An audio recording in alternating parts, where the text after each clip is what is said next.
Thank you. Unbelievable. All over this happens. If it's okay, I'd like to have a moment of silence for the victims of the Paris attacks, please.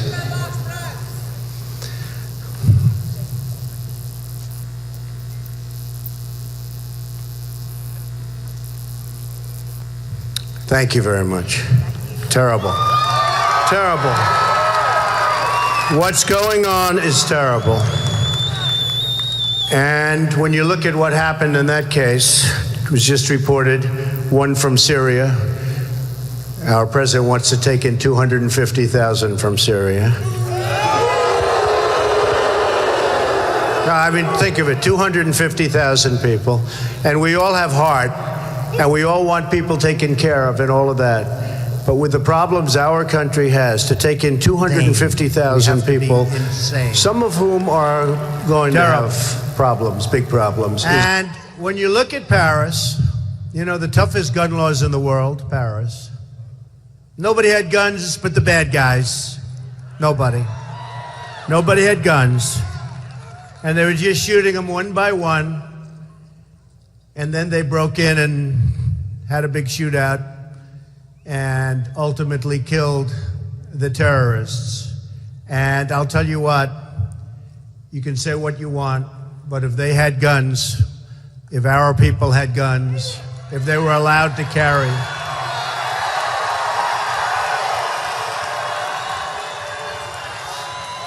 it would have been a much, much different situation. I hear it all the time. You know, you look at certain cities that have the highest violence, the highest problem with guns and shootings and killings. Chicago, as an example, toughest gun laws in the United States. Nothing but problems. So our country better get smart, because we're not smart right now. And I don't know if you noticed, but for 2 years I've been saying, bomb the oil fields, right? Because that's the source of their wealth. That's the source of their wealth. For 2 years we've been saying it, bomb the oil fields. And it's such a disgrace. So yesterday they started. Everyone would say, oh, that's a terrible thing that Trump said. He's so harsh. I always say, Jeb Bush would say, my tone, my tone. It's unbelievable. The other day I made a speech. The people in Iowa, they loved the speech. They loved it. And I talked about the deficiencies of some of the candidates. And the newspapers say, oh, it was ranting, raving. I don't rant and rave. He was so horrible in terms of what he said about, I said the truth. I didn't say anything. In one case, I said what that particular person wrote about himself. It's true. It's true. And they said he was so harsh. It was a terrible thing he said. I said what he wrote about himself. It's incredible how dishonest the press is. It's incredible. It's incredible.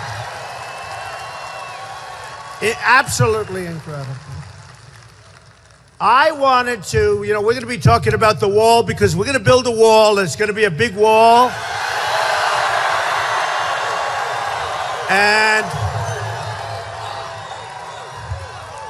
And it's got to look beautiful because someday they'll probably end up naming it the Trump Wall. It's got to look beautiful.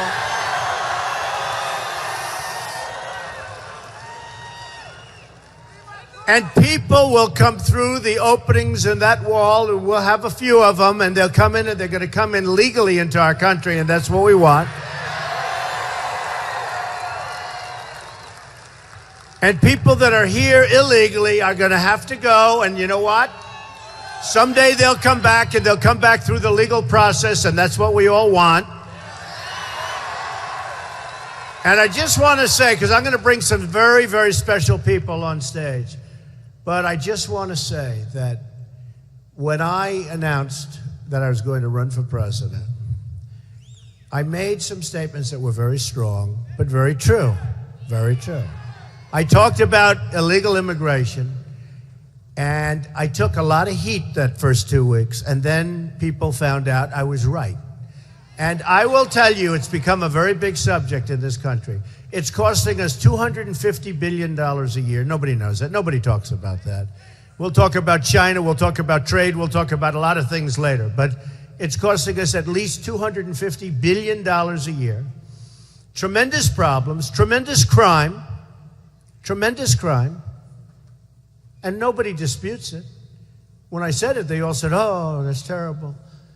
Tremendous crime. And you know what? We're going to straighten it out, and we're going to have a country again. We're going to have a country again. And we're going to have borders, because without borders, you don't have a country. We don't have a country. We have border patrols that are great people. I met them. I was in Laredo, Texas, and I met the border patrol people. They're fantastic people. They want to do their job. They're told to stand down. They use that expression with me. Stand down.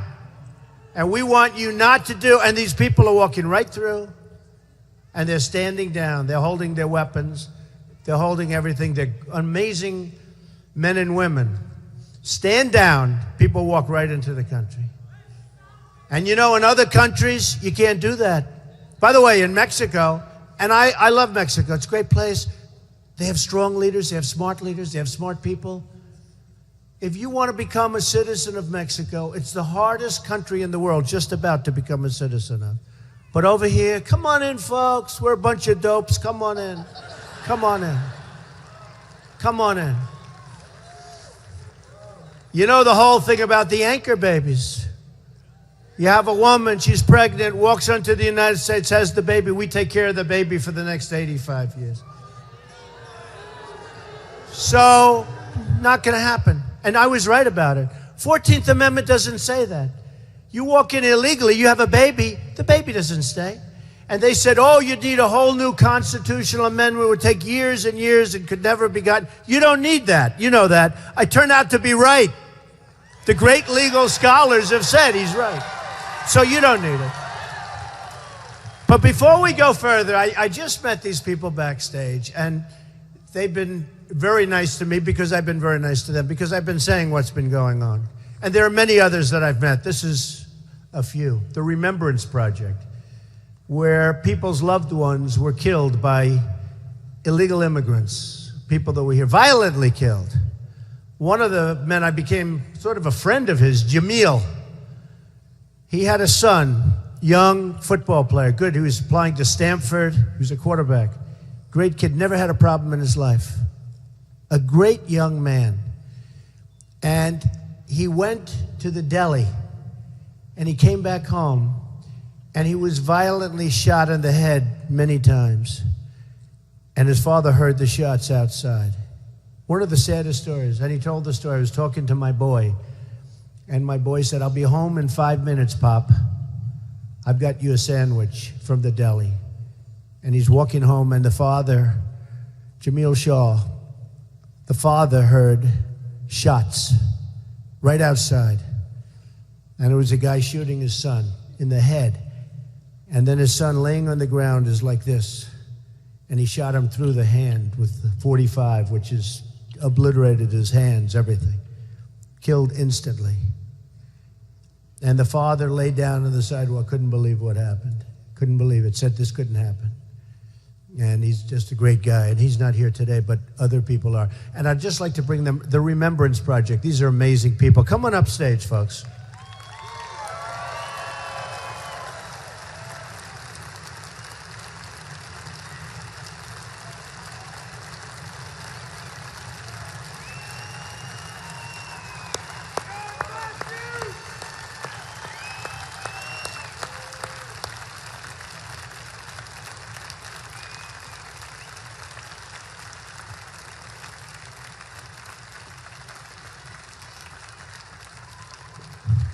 These are amazing people, and no matter where I go, I meet people that have lost a son, a daughter, a brother, sister.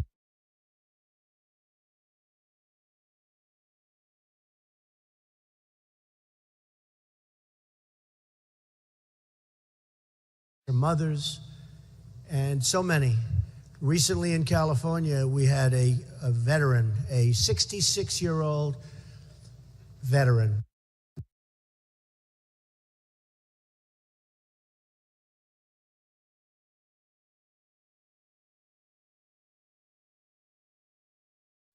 But we can't have this anymore. We just can't have a country like this where it's being run like the way it's being run. So come on over.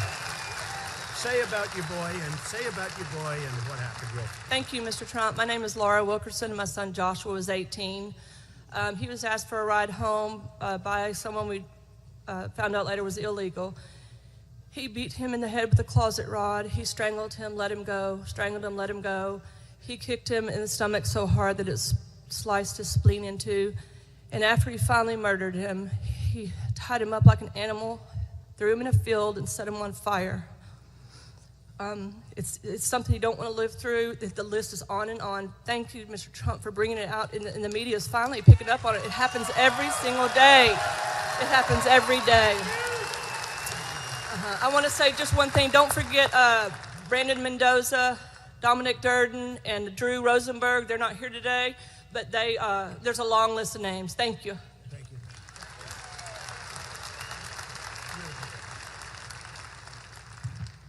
Hi, my name is Carrie Ruiz, and my husband Lou and I, this is our daughter Felicia. She was murdered by an illegal alien in '99. She was ambushed, beaten, her throat was cut, and she was stabbed over 39 times. And we have been 16 years trying to catch this, her fugitive, and he's hiding in Venezuela. We know that much. And they refuse to let us have him. They know he's wanted for murder in the United States, and we just hope that someday the U.S. Marshals will be able to bring him out. Marshal Cameron Welch is the marshal on our daughter's case. We just want justice for our daughter, so I'm a little nervous up here. But please, we need to elect someone like Mr. Trump for president so he can stop all this, please. So I just realized as I was listening that, so in Venezuela, I'm going to do just fine with Venezuela, believe me. If I win, we will get him out fast, believe me. Hi, my name is Rhonda West. My son is Kendrick Owens. He was killed March 6, 2010 by an illegal immigrant and drunk driver while he was walking down the road with his best friend.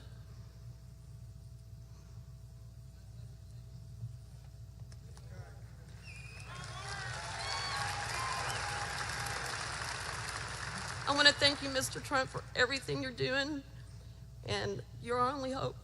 We love you. We love you. Thank you.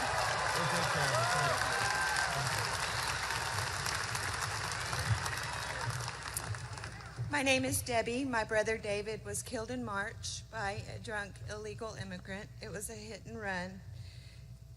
The accident severed his legs, and the body was lodged in the windshield. The driver dumped the body in an apartment parking lot and then drove away and tried to run from the police. They did catch him, and we did have a trial, but he's serving 10 years probation.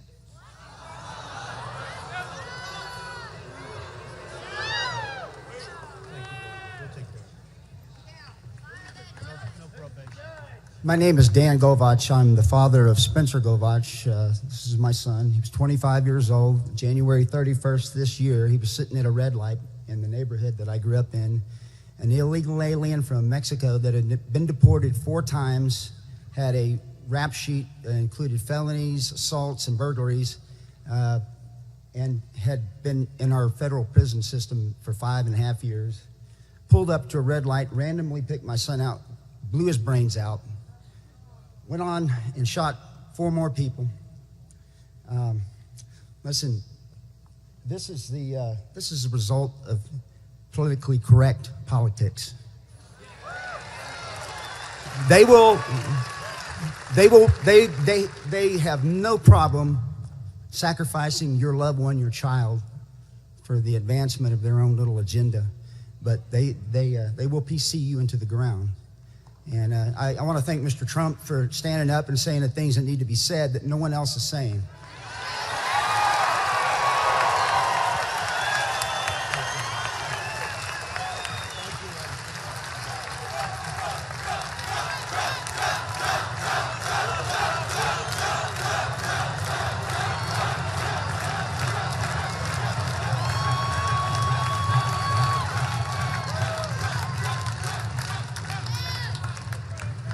You don't see that. You don't read about it in the papers. You don't read about it. You don't see it. It's just unbelievable. And I see it all the time wherever I go because I'm the only one that talks about it. It's like devastating. It's so hard to watch. It's devastating. And you can imagine, for no reason. And there's so many more. I mean, I have met so many families, become friends with some of them. And you just say, how can it happen? This sanctuary city stuff is just unbelievable. It's unbelievable. It's unbelievable that we can allow it to happen in this country. Is unbelievable. You look at San Francisco with Kate, same thing, shot in the back. And 5 times they threw this guy out of Mexico. In my opinion, they threw him out of Mexico because they didn't want him in Mexico. They say, hey, the U.S. doesn't know what it's doing. We'll send him over there. So the fifth, well, or do something very strong to him in this case because, you know, Kate's Law. Kate's Law is a good thing. They can't even get it passed. They probably won't get it passed. And it's a tough thing. I see so much of it. I see so much of it because wherever I go, I want to meet the people. And they're devastated. Their lives are ruined. I mean, hopefully not, but you see, I mean, it would be easy to say, oh, it's going to be fine with time. It's not. One of the parents said to me, it was 10 years. And one of the parents said to me, it's worse now than it was 10 years ago. So, you know, the time thing that we all say, we always like to say, I don't think it really works. But it's something that we're going to do something about, that if I win, believe me, we're going to do something about it. We're going to do something about it. All right, let's talk about a little more pleasant situation because we have so much negative news. You know, I wrote the new book, right? Crippled America. And I picked the worst possible picture of myself. It was terrible. But what are you going to say? It's crippled America. And it is. We have a president. He just came out. You saw what he said. He made a little statement. I want to say it exactly as he said it because, you know what? I have such a good memory, I don't need it. But he said, we have ISIL. You ever notice he always says ISIL? I've always said ISIS. I don't know. I like it. I don't know what. But he always says ISIL. I think he does that to maybe, who knows, maybe. Why does he do that? He's one of the few. I say ISIS. Everyone seems to say ISIS. He says ISIL. But he said, we have ISIL contained. Now, this was yesterday, a few hours before the attack, where you had plenty of Americans involved in that, too, in terms of being involved on the injury side and worse than that. But we have ISIL contained. We have leadership that doesn't know what they're doing, folks. We have leadership that doesn't know what they're doing. And we have to change. We have to go back. We have to go back to where we used to be years ago when we were strong and powerful and people respected us.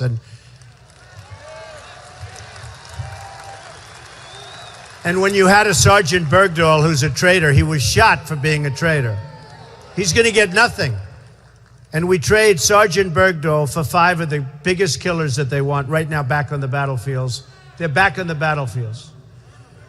We have to go back. You have to go back in time a little bit. You know, some people would say, oh, you're going in the wrong direction. And one of the folks mentioned the words politically correct. It's true.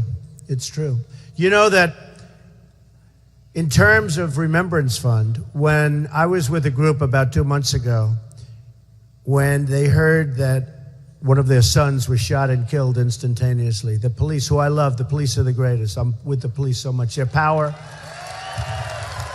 power's been taken away, and that's why you have the problems in so many of the inner cities and so many of the other places. They can stop it. But their power's been so taken away. They don't want to lose their jobs. They're afraid they can't even talk to people anymore. Can't even talk to people. But I was with them, and they said to me, everybody was so great. They were helping me. And when they found out it was an illegal immigrant, everything stopped. They didn't want to get involved in solving the crime. Once they found out who it was, and they couldn't, and to this day, they can't get people involved in going. In other words, it's different. If you shot somebody, or if you shot something, they go, I mean, they give you, it's tough. But they found out it was an illegal immigrant. And the man, and I then did research. And it's so tough. The system is so tough and so against law enforcement that when they find out situations like the people that just came up, when they find out about it, they don't pursue that like they would a regular situation with an American citizen doing the shooting or doing the killing. And nobody knows why. I think I know why. I think probably because the process is so horrendous that they can't. Maybe they're afraid to get involved because they want to keep their jobs. Who knows? But it's very, very sad. So we're doing really well, amazingly well. The Reuters poll yesterday came out. You saw that. That was great. Trump at 34%. Great.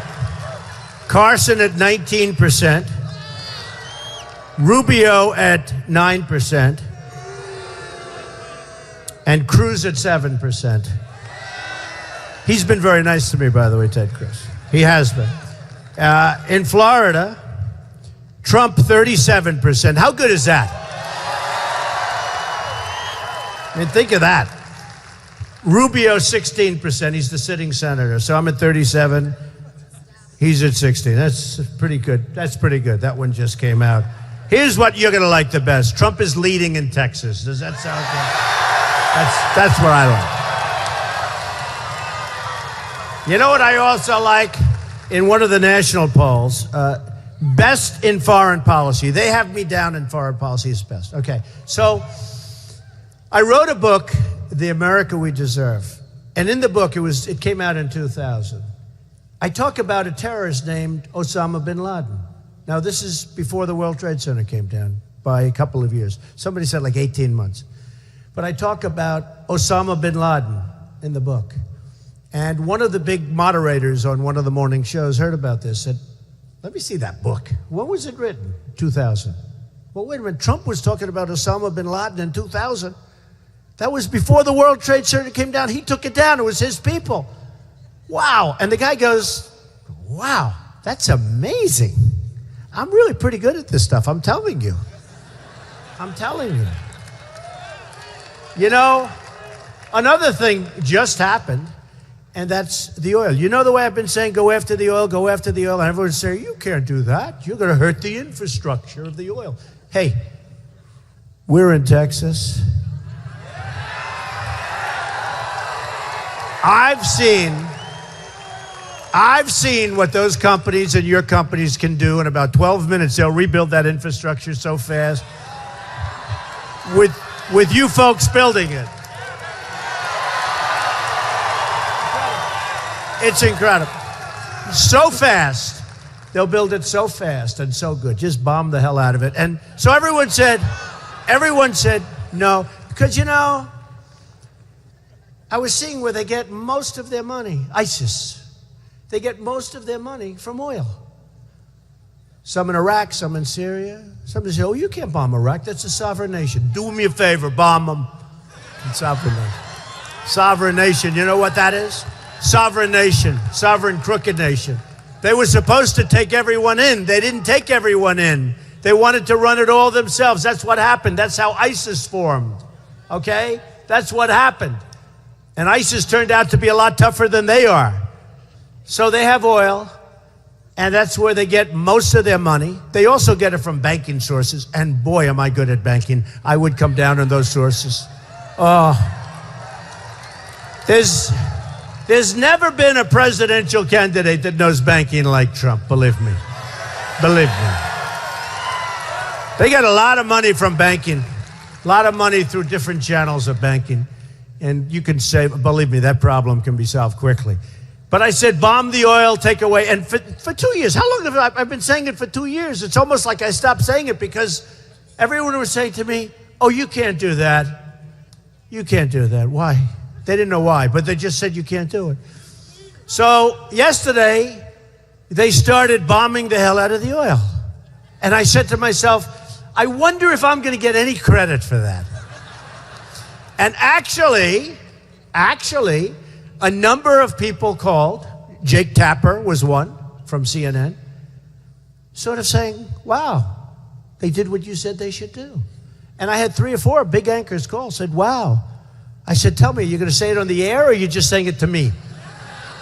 You know, they say it to me because I get good ratings. They want me to go in their show. I said, say it on the air. Don't tell me. So they're doing, but I actually took it a step further, if you remember. I said, take the oil. Don't bomb. Take the oil. Take it. And I said, take the oil, so much money. Take the oil, don't leave. We should have never gone to Iraq. I said that right from the beginning. It's all called vision. You know, people say, Trump has a very tough tone. He has a very tough temperament. We need a tough temperament now, folks. We need it.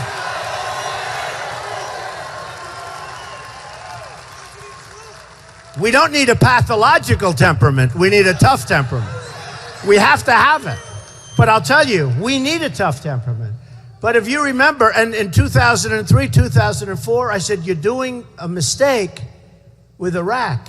There'll be nobody tougher with military than me. Believe me, nobody up on that stage, nobody. And Hillary Clinton is a total disaster, by the way. She's a disaster. She is a disaster. But you have to know when to use your military. So just like I wrote about Osama bin Laden and all these people are saying, I can't believe it. Trump, and you know the reason I wrote about it? Because there was so much talk about him. He was a bad guy, you know. And people were writing about him. And he said, he's coming into the United States. He's going to do some real bad damage. That's what he said. So I said, knock the hell out of him before he comes in. Then he came in, he knocked down the World Trade Center, you know. They could have done a job on that, but they didn't. But you have to know.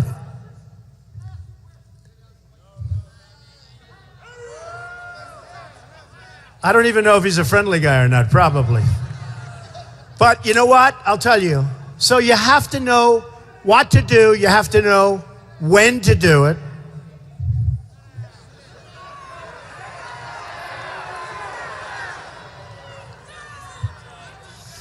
It's usually friendly. The friendly ones I like to be nice to. The unfriendly ones we have to be a little bit tough with, like being. So you have to know when to use it. You have to know when. And the cheapest thing we can do is to build up our military and make it strong again. Because we'll never have to use it. We'll never have to use it. Right now, we're depleted. We're depleted. We've been fighting politically correct wars. Everything's politically correct. We don't want to do this. We don't want to do that. How about this? We have to be unpredictable, right? And I say that all the time. Somebody said the other day in one of the newspaper articles, Trump's unpredictable. That's a great compliment. You know, I tell the story. Recently, there was a story about me on a business deal, and I won. I really beat the hell out of these people, which was fine. They weren't very nice. But they interviewed the people a while ago, and they said, what do you think of Donald Trump? They said, he's so totally unpredictable.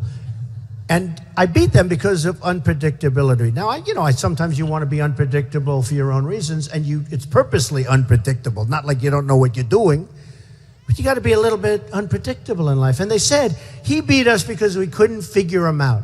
He's a good poker player. We couldn't figure him out. So here's the problem. President Obama announces last week, we are going to send 50 troops, our finest, into Syria and into Iraq. We are going to send them. They'll leave tomorrow around 8:15. They'll be arriving, they'll be landing at a certain airport in about 14 hours. And they should be getting off the plane. So if you want to set up your military and your everything to try, they have a target on their heads. These 50 people have a target on their heads. So now all over Syria and Iraq, they're looking for these 50 guys. These are the top guys. These are the top people that we have. Why does he have to say that? First of all, it sounds bad to say 50, because 50 sounds like 50. So he didn't even get good publicity. It's sort of like either you do it or you don't do it, right?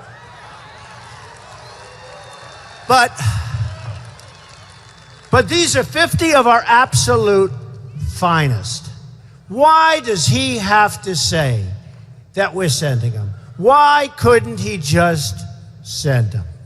And they go there quietly, and they do their job, and there aren't people looking because nobody knows they're there. He is so bad. He is so damn bad. It's like we shouldn't have been in Iraq, and I should get points for vision because I'm the only one on the stage. Now, I'm not a politician, thank goodness, although now I am. But I said, don't be there. That was a long time. Reuters, a long time ago. They sent a delegation to the White House because I was getting so much publicity on it to try and convince me. I said, but you know, the problem is you're going to destabilize the Middle East. You have Iran and Iraq that are the same in terms of strength, and they fight all the time. These people fight. That's what they want to do. They want to fight. What the hell are we doing? They fight. Iran goes this way. 4 years later, Iraq pushed them this way. Bing, bong, back, forth, for decades. I said, if you knock out one of those elements, including Iran, but if you knock out one of those elements, the other one's going to just take over. What are you doing? They're not poker players. They're not chess players. They're not anything. Honestly, they're politicians that don't know what they're doing. That's what they are. So I said, don't go in. And I was right about it. They said weapons of mass destruction, they didn't exist. And Saddam Hussein talked about weapons of mass destruction. And he boasted. You know why? Because he wanted to scare Iran. It made sense. He didn't want to say. So I couldn't understand because he overplayed his cards, right? They end up finding him in a pipe. He came a long way from the castles to a pipe with dirt all over his face. And he's a bad guy. But you know, they end up, and I figured out why. He's always fighting with Iran, and he wanted Iran to think that he had weapons of mass destruction. So they would be scared, and they wouldn't go all the way, et cetera, et cetera. Makes sense. So he couldn't, that's why he overplayed his hand. He couldn't not say that. And then we ended up making a big mistake, and we've totally destroyed the Middle East. And then come Barack Obama and Hillary. And what happened there is now we're in, and he announces another time, just like he did with the 50 so, he announces when we're leaving. We're going to leave. He got creamed all over the place, just creamed. I mean, they beat him all the time. You know, we don't win wars anymore. We don't win anything anymore. Do we win wars anymore? I remember when I was young, we never lost a war, right? Since then, we lose every time. We can't beat ISIS. We can't beat anybody. We can't make, I will, believe me. Believe me. And it'll be fast. It won't be long. It'll be fast because I want to get around to rebuilding our country. Believe me. I will. So you look at what happens with Obama. He announces that this is the same thing as with the 50 men. 50 men will be going in. This is the same thing. We will be leaving Iraq on October 31st at 3:30 in the afternoon. So what happens is the enemy says, oh, wow, they're leaving. They're leaving. That's great. Let's pull back. What the hell do we have to get shot? You know, you read about all the stories that they want to get killed. They don't want to get killed. They don't want to get killed. And their families, they don't want their families killed, folks. Remember that. They don't want their families killed. But they don't want to get killed. So they pull back. Obama leaves. Now we've spent in Iraq $2 trillion, thousands of lives, wounded warriors all over the place who I love, and we're going to take care of because they're not being taken care of.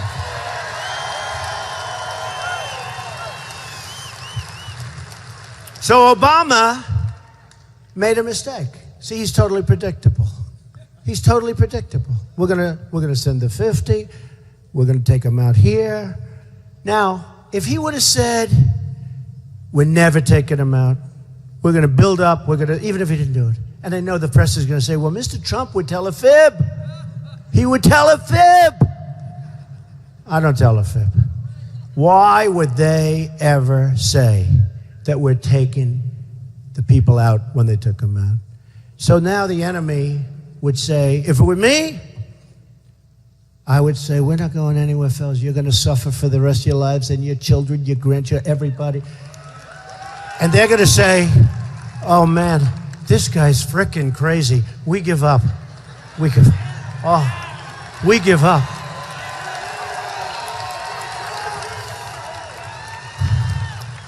So Obama told them when we're leaving, left, and then they go in, and it's a mess now. And as sure as you're standing there, you know the fact. I mean, you see the same papers and same stories that I'm seeing. But Iran is taking over Iraq. ISIS is taking much of the oil, which finally we're bombing, okay? We should have kept it, but finally we're bombing. We only did half, because mine was to keep. Mine was to bomb it and keep it, okay? Now we're bombing it, and somebody else is going to get it. All right, so sad. So pathetic. And you know what I wanted to do with the proceeds of that oil? I wanted to give a lot of it to the families that suffered and lost lives and lost their sons and daughters in Iraq. I wanted to give a lot of it.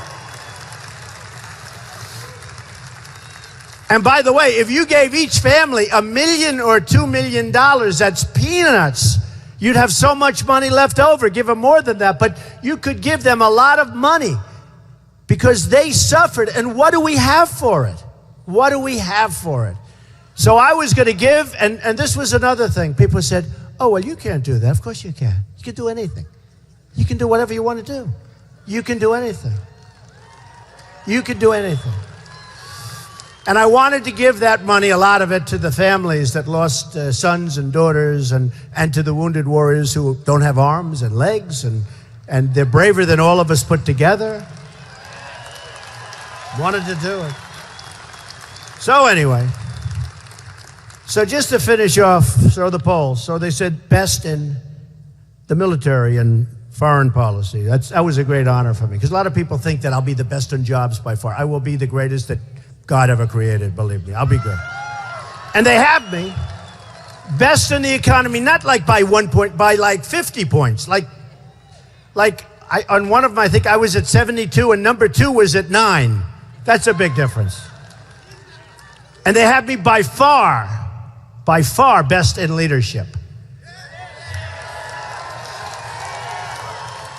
So I said, look, if I'm best on military and foreign policy, if I'm best on leadership, if I'm best on the economy, what are we having an election for? Let's go. Right? You know, a couple of things about the campaign. The one thing they did say, I'm not as nice a person as some of the other people.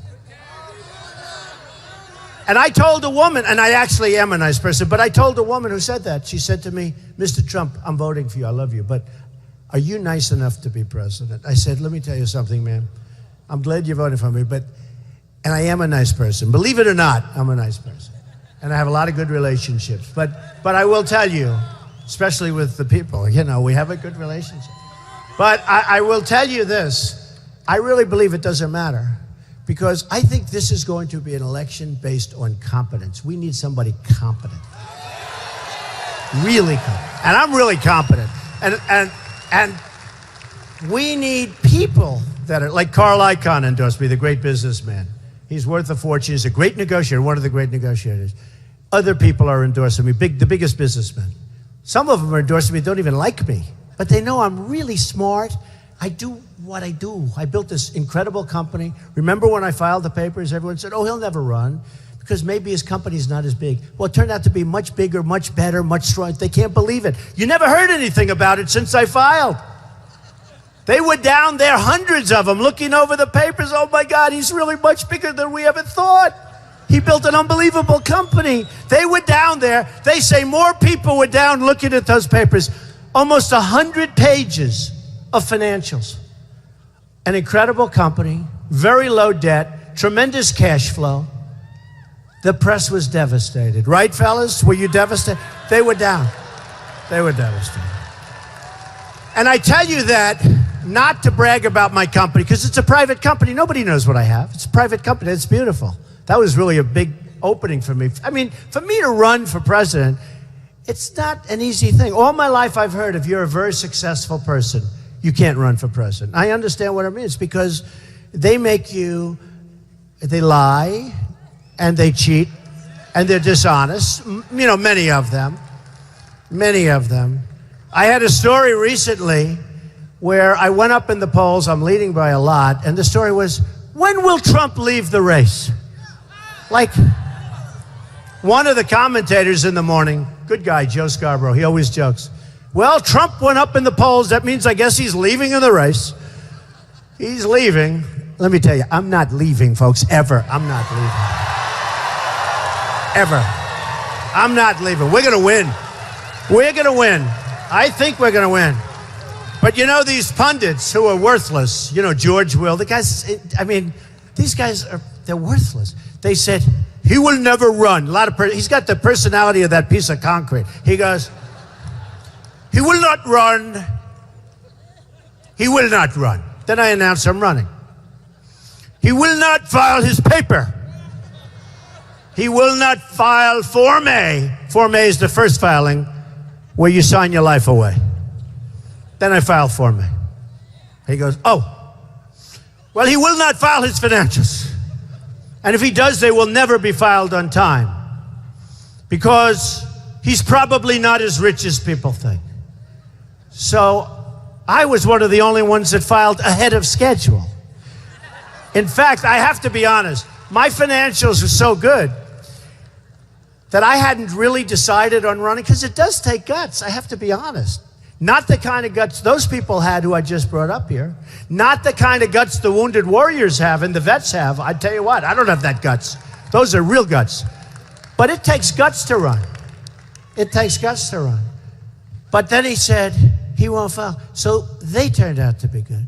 The only reason I talk about how good my company is because that's the kind of mentality we need running the country. That's it. That's the only reason. And I was actually, you know, they were all saying he'll never file his financials because who knows? You know, they had no idea. I was going to file them even if I didn't run. I was seriously thinking about not running, too. You know what I did? You know the famous scene of my coming down the escalator with my wife, Melania, who looked very beautiful coming down the escalator. We have to say. You will have one beautiful first lady, that I can tell you. And she's got a great heart, and she is really smart. But she's got a great heart, but she's coming down, and she's a very calm person, and she's waving beautifully like this. Remember, very famous scene now. They play it all the time, coming down the escalator. I think they play it because she's in the picture, not because I'm waving, and she's just going like this. But if you remember that famous thing, well, just before then, I said, I wonder if I'm going to do this. I mean, I'm standing up top. The press is all over the place. The place was surrounded. They will tell you, I've never seen it. It was like the Academy Awards. And I did this. I said, because I tell you, I went, let's go. I took a deep breath. I came down in the escalator, and here we are. Who would have known this was going to happen? Who would have known this was going to happen? You know. And a lot of things have happened since, and a lot of great things have happened since, because, you know, I had no idea that I'd do as well as we've done thus far. Now the big thing, these same characters that, you know, that said I wasn't going to run, now they're saying, well, it's only a question of time before he gets out. Why? Why would I get out? I was interviewed by Chuck Todd of Meet the Press. He's a nice guy. And he asked me the question. It just came out where I was leading substantially. And he said, will you get out of the race? And I said to myself, has that question ever been asked to a person that just took the lead? You know, it's such a negative question, isn't it? And I made a mistake. I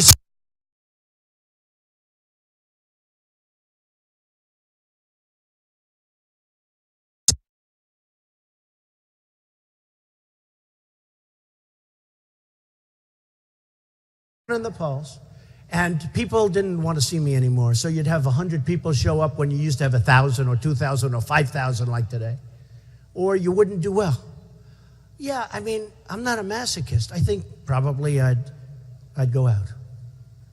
And that was a killer answer. You know why? Next day, Trump may leave the race. No, it was right? Trump, I said, I don't believe it. I don't believe it. And I remember Rand Paul, who's at like 1, No. They asked him the question. Are you going to leave the race? Now, you know he's going to leave the race. Going to have to leave the race. But they asked, and I'm not knocking him, but it's political speak versus somebody that was never a politician before. I'm giving all the reasons for which I'd leave. But I'm doing better than I've ever done. And the question shouldn't have been asked. But I give all the reasons. And actually, my wife said, that was a really nice answer. It was such an honest answer. I said, good, I think so. I got killed. Okay. So what happened? They asked Rand Paul. He's at 1 or 2. He's leaving, folks. He's leaving. He's got to leave. Otherwise, he's not going to be senator from Kentucky. So they said, will you consider leaving the race? Absolutely not.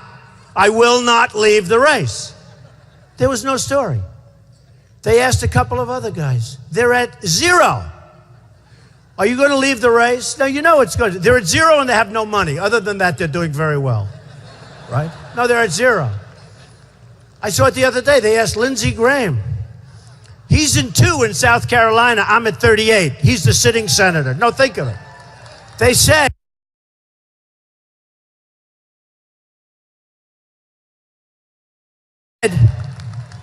Senator Graham, are you going to leave the race? Absolutely not. I will not leave the race. And I said, that's a politician. I'm not blaming Graham. I'm not blaming Rand Paul. But there was no story. I gave an honest answer, and I end up, I will not ever leave this race, okay? Ever. I'm not leaving it. And you know what? And I'm still #1 by a lot, so that's the reason I'm not leaving. So anyway, just a couple of things. I'm going to talk to you about a few things, and I know it's a crazy day, and with the tragedy yesterday, that was some horrible thing. I mean, people see that, and they just, it's so terrible to watch. But I love this group of people. I love this area. I know this area. I have friends here. These are amazing. These are the people. You built the country, folks. You built the country. You've done an amazing job. But just so you know, because there's been a lot of talk lately about stances on different things, without me, there wouldn't be any talk of walls. There wouldn't be any talk of immigration, illegal immigration. Those folks would not have a voice at all. They've been treated horribly. They've been treated so badly, probably worse than anybody. I mean, you see that. And because of me, and I'm very proud of it, immigration is one of the top couple of subjects, maybe the top. In a lot of people's minds, it's a top subject. And when you get to Texas, it's got to be a real subject, because you're the ones that are really... I mean, I had such a crowd in Phoenix, Arizona. They get the brunt of it. You get the brunt of it. Some people don't know it as much. But when you go to New Hampshire, you know, they have a tremendous heroin problem in New Hampshire. Tremendous. Beyond anything that you can believe. And it comes over the border. So they're all affected. Everybody's affected. When you look at the gangs in Los Angeles, a lot of those gangs are illegal immigrants. These are tough dudes. By the way, they will be out of there so fast. They will be out of there so fast. They'll be out before I start the wall. I'll be starting that wall fast. By the way, they will be out of there so fast. We have some of these tough gangs, and they're all illegal immigrants.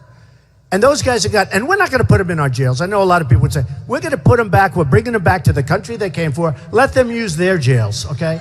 Let them use their jails. Our jails are brimming right now with people that shouldn't be in our prison system. They'll be in there for years and years and years, and we'll be paying for them. Not going to happen, folks. We're bringing them back where they came, and when a specific country sends them over to the United States, because we have among the dumbest people in the world leading us, and we accept their people, okay? When they send them, they're not coming through. Not with me. They're not coming through. They're not coming through. So, in 1954, General Eisenhower, you've been reading about this. You know, nobody even knew about it until I brought it up. Is that look at a handsome beard. Look at the beard on that guy. I do that, but I probably couldn't get voted. I don't know. But it looks good. But in 1954, General Eisenhower, I like Ike. Everybody liked Ike, even though he was a general. Everybody liked him but General MacArthur. You know why? Because General MacArthur was a very special guy. Tough, a genius, the highest marks in the history of West Point. General Douglas MacArthur. Good, right? And General MacArthur couldn't stand taking orders from anybody because he felt he was superior to everybody. And Ike was a less than average student at West Point, and MacArthur couldn't understand it. Do you know, to this day, General Douglas MacArthur had the highest marks in the history of West Point. Pretty good. You know, I'm into the academic thing, to be honest with you. It means something, right? And he couldn't stand it. But we have MacArthurs, and we have General George Patton. Great. By the way, what do you think General Patton would do as he's listening to Barack Obama say, we are sending tomorrow morning at 9 o'clock, 50 p.m. He's right now spinning in his grave, and so is MacArthur. But Eisenhower was a nice man. I like Ike. That was his slogan. Like mine is, make America great again. True. Make America great again. How good is that? Is that good? Do I hit it? That hit it on the head. You know, I've had guys try and copy. Some of the people running against me use that expression. But I had legal rights to it. Do you believe how good am I at this stuff? So we put them on notice. They weren't allowed to use that. Can you believe? Make America great again. The plane was landing before, and the pilot saying, coming in, coming in. Okay, you're cleared to land. Make America great again. This is from the control tower. And my pilot said, Mr. Trump heard that. I wanted to kiss those people. Make America great again. But Ike's was a little different.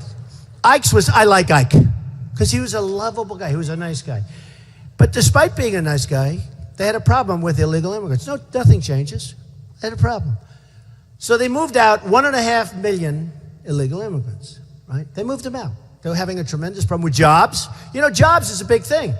They're taking jobs from people that want them. We have 100 million people. A lot of those people want to work. This 5.2% unemployment is nonsense. That was written and designed for politicians so they look good. We probably have 25% unemployment, okay, if you look at it, the real numbers. Or I wouldn't be getting the crowds I'm getting, or I wouldn't be getting the responses or the polling numbers. We probably have 25% unemployment. So I like Ike. So Ike sent a smart task force, and they moved a lot of people. And they took them, and they moved them right across the border, and they came immediately back.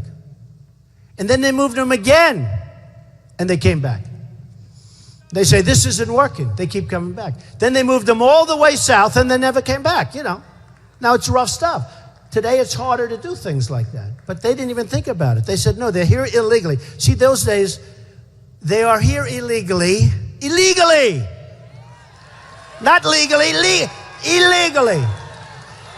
Everyone says to me, Bill O'Reilly the other night, he's a great guy, but he said to me, had a little argument with me. He said, the court system will take you a long time. I said, you don't understand, Bill, they're here illegally. No, but the court system. So if somebody walks over the line, they bring them immediately back, right? Now, in our case, we don't, but you could. They walk over the line, you bring them back. Okay. So they bring them right back. So they walk over the line a year ago, you bring them back. There's no difference. If it was 3 years ago, they're here illegally.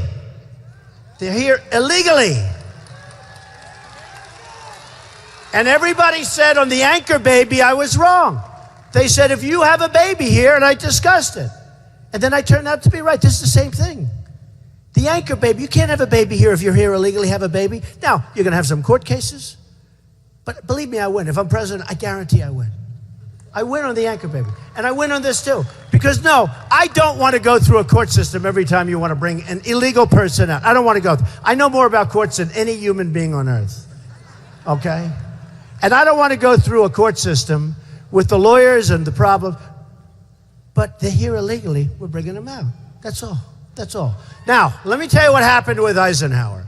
Because it gets mixed reviews. Now they say, oh, it was very harsh. And I'm sure it was in some cases. But let me tell you. When they started, and this was serious. This wasn't like we're playing games like today where everything's so politically correct. You know, everyone, oh, gee, well, we can't do that. Let's not. This was serious stuff. They moved them. And by the way, Harry Truman moved They say millions of people out. Millions. Harry Truman, before Ike.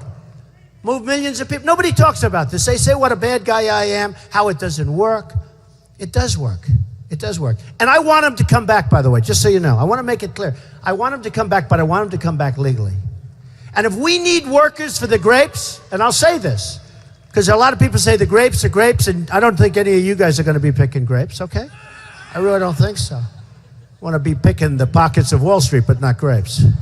But if we need some people, we can bring people in on work visas.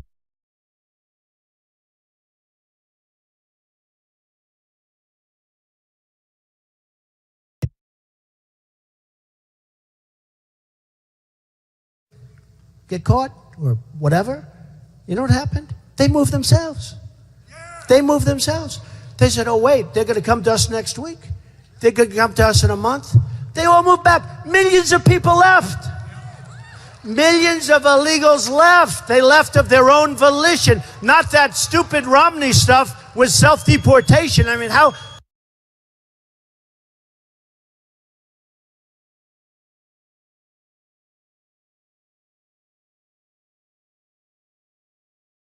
They're going to self-deport. Oh, yeah, right. Then you wonder why he lost, right, folks? But this is something where many of them, once the system started, and once they saw there was no games, they moved them out. Now, today we have things like E-Verify, where the employer will say, I'm sorry, I can't do it. I use now E-Verify in most of my jobs. I have thousands and thousands of employees. I've hired tens of thousands of employees, many Hispanic over the years, many, they're fantastic. Many from Mexico. Today, many employees from Mexico. They're great. But I have, and I think to me it's very important, E-Verify. So now I find out, are they legal or not? Now, if they can't get a job, they're moving out. They're going to move out. Nobody has to, you don't need soldiers. They're going to move out. It's so simple. But a politician doesn't know this. A politician doesn't know it. They're all talk, they're no action. All they know how to do is get reelected. That's all they know how to do. So, when you see the remembrance, folks, and when you see all the problems, we're not going to have that kind of problem. We're going to have a lot of winning. We're going to be doing a lot of winning, I'm telling you. We're going to win everything we start. We're going to win. Because I win my whole life. That's why it always bothers me. They say, well, Trump's had a great time, and he's done really well, but he doesn't really want to be president. Do you think he really wants to be president? No, I'm doing this for my health, okay? I came to Texas at 12 o'clock in the afternoon because I want to do this. I want the end result. Somebody said, well, why are you doing it? And I said, because I honestly believe that the American dream is dead, but I'm going to make it bigger and better and stronger than ever before. I really believe that. I really believe it. I really believe it. So if you look at Rubio, he was a member of the gang in Bait, and Rubio wants amnesty. Give everybody amnesty. These, just so you understand, these are lightweights. These are not people that can take us to the promised land. These are not people. They're nice people. I like them very much. I stood with them the other day. Excellent person. You know, who cares? But he was a member of the Gang of Eight. The Gang of Eight, you know what that was? That was a group that just wanted people to flow in, okay? Member of the Gang of Eight. And when his poll numbers went down, he all of a sudden became an unmember of the Gang of Eight. It's not what we need. So Rubio is weak on illegal immigration, weak on the amnesty, wants everybody to have amnesty. Can't do it. Carson, very weak on immigration. Very weak. Wants everybody to have path. He wants worse. He wants a path to citizenship for people that came into the country. Think of it. They come in illegally, now they become citizens. One of the problems with that is we have right now millions of people wanting to come into the country, and they've done it through legal channels. They've done it right through legal channels. And we've got to be fair to those people also. So, just in a nutshell on immigration, because I know how important it is for Texas, We're going to have a wall. It's going to be a great wall. It's not going to be a wall that people can walk over, climb over. This is going to be a serious wall. And it's going to be built at the right cause. Mexico is going to pay for the wall, believe me. No, they're going to pay for it. They're going to pay for it. We're going to get the bad ones out really fast. I mean, so fast. And the rest, it's going to have to happen. And everyone's going to be happy in the end. People are going to be happy. We're going to have jobs. We're going to do a great job. And we're going to be fair. And we're going to do it with a very, very big heart. It's going to be done humanely. Remember that. It's going to be done humanely. So just to finish off, I wanted to really harp on that a little bit, the immigration, because it's so important and such a big factor. And it's become such a big factor in the race. I'm proud of it. But we are going to negotiate great deals. I mentioned Carl Icahn before. I'm going to use the smartest. We have the smartest people. We have the best people. We have the best minds. We have the best business minds. We don't use them. We use political hacks. We use people that put money into a super PAC, and they end up getting jobs because they gave a couple of bucks to a super PAC. And the super PACs, by the way, I don't have super PACs. I said I don't want any super. Super PACs are controlling your senators. They're controlling every candidate. They'll only do what's right for those people that gave them money. The donors, the special interest, those are the only people, believe me, they control the politicians.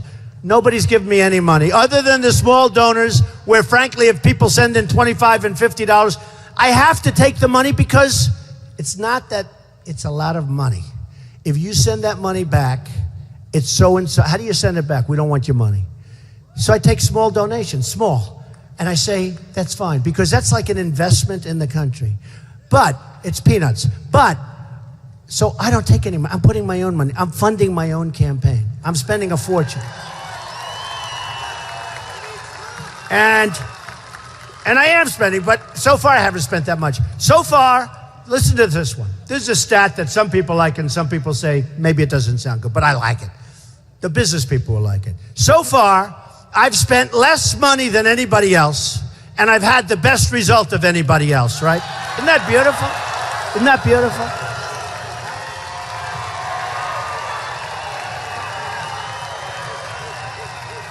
Less money and the best result. And that's what I like. And wouldn't it be nice if we could do that with a country? We spent less money, and we have in education, we spend more money than any other country by double and triple per pupil. And yet we're rated number 28 in the world. We have nations that you wouldn't believe ahead of us. We have nations that you wouldn't believe. So we're going to win on trade. We're going to take our jobs back. We're going to bring jobs into the country. We're going to beat China. We're going to beat Japan. We're going to do great with Mexico. We're going to do wonderfully with that horrible Iran pact. I love to renegotiate deals, okay? But we're going to take that horrible deal, the worst deal I've ever seen negotiated. We're going to end Obamacare. We're going to terminate it. We're going to terminate it.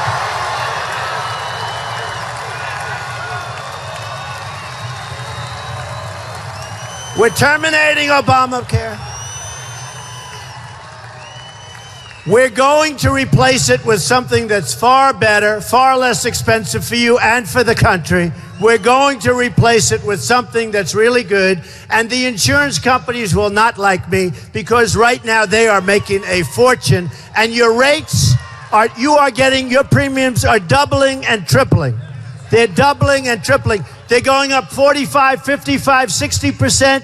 Nobody knows what's happening. The insurance companies, they backed Obama. They're making a fortune. I couldn't care less about the insurance companies, okay? Couldn't care less.